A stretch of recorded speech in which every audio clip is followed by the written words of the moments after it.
The U.S. CEOs, I think, have a continuing trend from last year. Number one, they're much more positive about their ability to grow revenues in the short term, as well as over the long term, meaning the next 3 years. Number two, they're more positive about the economy overall. So if you go back to our CEO survey, about 36% of them actually believe strongly that they'll have a high degree of confidence in being able to build revenues in the next 12 months.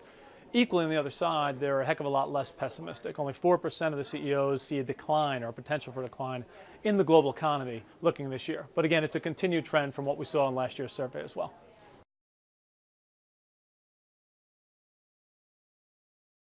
U.S. CEOs resoundingly were worried about the government's response to the fiscal deficit issues that we have in the U.S.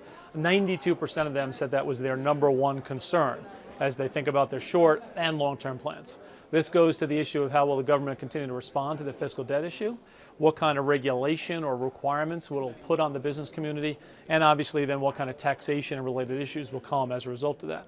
The uncertainty right now is actually causing them to be a little less optimistic in terms of their ability to actually use their investment dollars for highest rate of return in terms of where they want to go right now. And the hope here is that governments, businesses, and communities can work together to try to mitigate or reduce that level of uncertainty. They're willing to live with some uncertainty, they just like to see it less than it is today.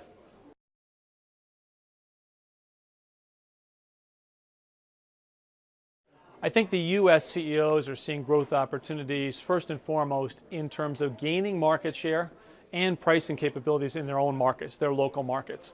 So I think the U.S. CEOs today, from a choice perspective, would say, I'd like to invest more from a customer experience perspective to gain more market share, to be able to get them earlier in the supply chain or the customer chain, as well as to be able to price appropriately.